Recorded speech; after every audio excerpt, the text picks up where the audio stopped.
Certains disent que leur histoire, c'est une affaire de religion. Pour d'autres, c'est plutôt une question de mode de vie. Mais chose certaine, ils intriguent leurs voisins qui se posent toutes sortes de questions. Ils se sont installés dans une région isolée de Colombie-Britannique et ils ont appelé ça la société idéale.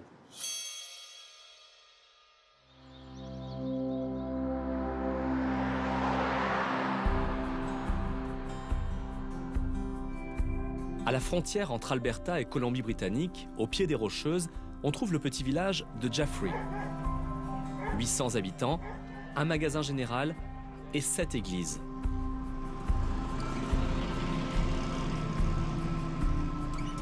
Un village typique de cette région d'éleveurs et de chasseurs. Sauf qu'il y a ici des voisins pas comme les autres. Quand les gens de la société idéale sont arrivés, il y avait une certaine hostilité, une crainte de l'inconnu. Certains avaient peur d'aller là-bas. La société idéale, c'est le nom d'une communauté spirituelle qui a de grandes ambitions. L'objectif de la communauté, c'est d'être une pépinière d'accueil pour que les gens vivent une expérience et repartent chez eux.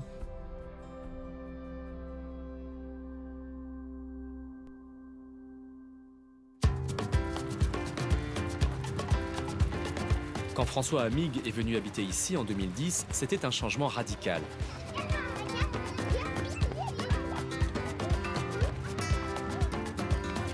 Il a laissé derrière lui la ville, Montréal, sa clientèle en ostéopathie et le stress. Mais il est surtout venu fonder une famille avec sa compagne, Lubka. Tous les beaux principes que j'avais dans mon cœur, je me suis rendu compte qu'avec le rythme de vie que j'avais, j'arrivais pas à les vivre. Et en arrivant ici, en fait, j'ai trouvé des conditions meilleures pour pouvoir à la fois continuer à travailler en ostéopathie, disons 3 jours semaine, le reste du temps participer à tous les travaux collectifs de la communauté, en agriculture, participer à tout ce qui était artistique. A blessing on the meal, a blessing on the meal, bon appétit. J'avais beaucoup envie que nos enfants, et ma femme partageait les mêmes valeurs, que nos enfants puissent bénéficier en fait de la richesse de chaque personne. On a fait l'école ce matin, tu regardes? En Afrique, on dit que ça prend un village pour éduquer un enfant, et ici, on pouvait le vivre. Depuis sa création en 1993, la Société idéale veut devenir un lieu d'inspiration pour les familles. Un environnement où elles puiseraient ressources, éducation et une vie équilibrée. Et mets-toi là-bas, tu vas voir le jus. Sa créatrice, c'est elle, Natacha Kolessar. D'origine russe et installée au Québec, elle a convaincu ses amis francophones de la suivre dans l'Ouest il y a plus de 20 ans. On a déménagé ici avec le but justement de fonder une école, un institut d'éducation, d'art et de loisirs. Ça veut dire les activités qui complètent tout ce que l'être humain a besoin. L'un des objectifs de la créatrice, c'était de réaliser une sorte d'université de la vie, sur le modèle de ce qu'avait créé le poète Tagore en Inde. Yann Loranger en est un des premiers élèves. Arrivé ici à 16 ans, il y a tout appris, notamment l'apiculture et la vie en communauté. Et pendant ces années, il a aussi appris à composer avec le voisinage. On était vraiment vus comme une secte. Et donc, ça a pris du temps. Et c'est vraiment les services qui ont aidé à ce que les personnes de la communauté autour se disent « Ah, mais attends, mais ils continuent, c'est bien, ils aident tout le monde, ils aident avec leurs services, sont très bons, surtout en musique. »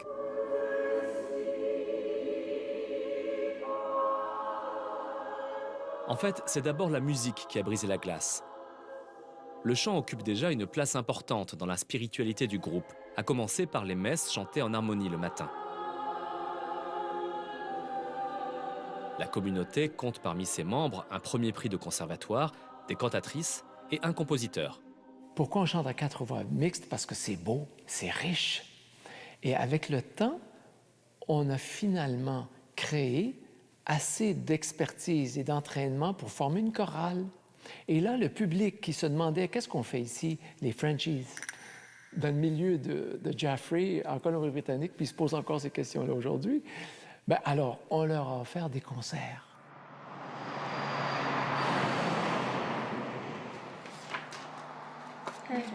Le ranch de la famille Ray est à quelques kilomètres de la société idéale. Cette famille de Mormons, bien implantée dans la région, a vu s'installer la communauté de francophones avec beaucoup de curiosité. Je devais aller voir quel genre de personnes ils étaient. Je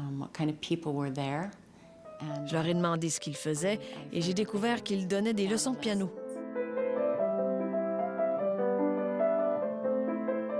Lacey a fait plus de 10 ans de piano à la Société idéale avec d'autres enfants de la région. Avec les cours de judo, les camps d'été ou les services thérapeutiques, c'est ce qui a rapproché les francophones de leurs voisins, même si leur spiritualité reste un mystère pour beaucoup d'entre eux. Ça ressemble à une religion, mais je crois que c'est plus un mode de vie pour eux. Je ne sais pas en quoi ils croient, mais ils sont vraiment gentils.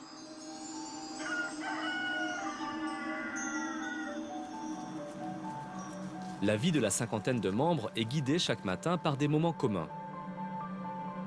Ceux qui le veulent se regroupent pour une séance de méditation face au soleil levant.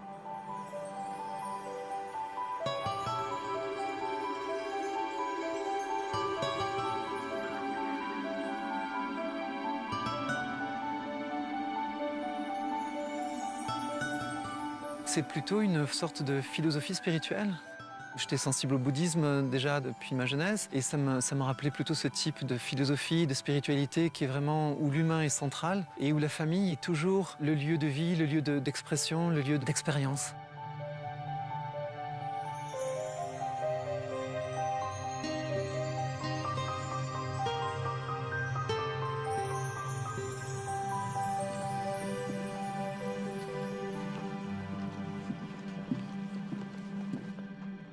Méditation, yoga, les rituels de la communauté ont un côté oriental, mais ces principes sont aussi largement inspirés par le christianisme. C'est encore plus visible quand on pénètre dans la salle commune. Là où tous les matins, les membres suivent un rituel immuable. Messe, chant et déjeuner en silence.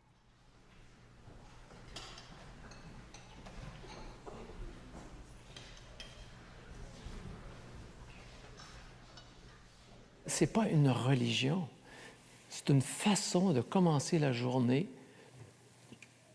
en partant d'un principe spirituel assez élevé.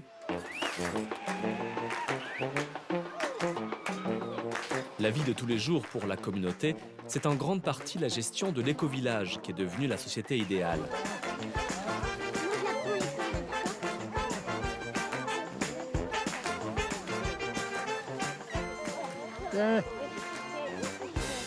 Récolte, vente de certains produits et l'occasion de partager le savoir des ingénieurs agronomes venus vivre ici. Belle récolte! Un apprentissage continu qui se poursuit dans tous les domaines. C'est le programme qu'a conçu la fondatrice de la communauté. Elle a vraiment toujours poussé énormément sur ce que les Anglais appellent l'empowerment, cette autonomisation de l'être humain. C'est pour ça que pour elle, c'était fondamental que chaque personne se développe sur tous les niveaux des corps de l'être humain, que l'intellectuel soit aussi un manuel et que le manuel soit aussi un artiste. Donc ces trois dimensions de l'être humain soient très développées.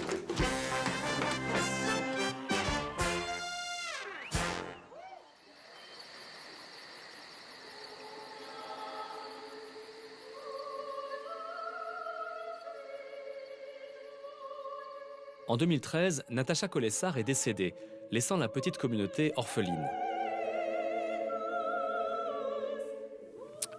C'est certain que tout le monde était un peu comment on va faire, parce qu'il y avait quand même un élément central qui fédérait tout le monde. Ça fait 2 ans que Natacha nous a quittés et nous, on s'entraîne à soutenir l'idée émise et pas elle, mais son idée.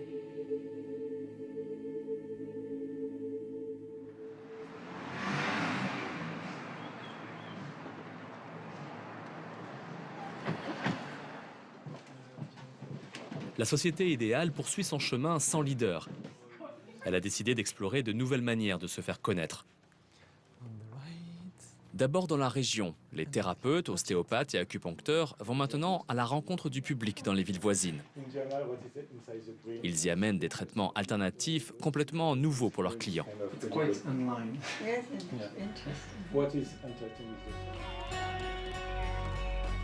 Et puis la communauté a finalement décidé de rendre plus officiel le rêve de sa créatrice. On a un programme pédagogique qui s'est développé depuis l'année dernière. Et maintenant, en fait, on a des jeunes qui viennent justement pour se préparer à fonder famille. Et on leur fait vivre cette ambiance, en fait. Ils ont des cours quotidiens et ils participent à toutes les tâches. Donc, ils vivent notre vie, mais vraiment dans l'objectif de pouvoir apprendre des repères pour former un meilleur couple, pour avoir une meilleure vie de famille. Mais dans le futur, François Amig veut pousser la société idéale encore plus loin. C'est son projet personnel et c'est devenu celui de la communauté. Accompagner les couples dès la grossesse. Il fait déjà ses premiers essais. Aujourd'hui, une sage-femme de la région lui a amené ses clientes. On veut jouer le rôle pas d'un deuxième père, mais disons d'un côté d'une micro-société qui aide en fait les femmes à vivre des moments particuliers. And now you do the opposite. You come back here and the importance is really to do that. L'université de la vie dès le berceau. Après plus de 20 ans dans l'Ouest, la société idéale poursuit encore son rêve. Celui finalement de devenir un lieu d'inspiration pour une vie meilleure. C'était peut-être un doux rêve, mais pour une poignée de francophones au pied des Rocheuses, c'est maintenant devenu un objectif de vie. Et pour l'instant, ça marche. Ça se développe. Et moi, je sais que ça va marcher parce que je crois que toute personne de bonne volonté voit les privilèges qu'on a de vivre une expérience comme celle-ci. Enfin, c'est très beau.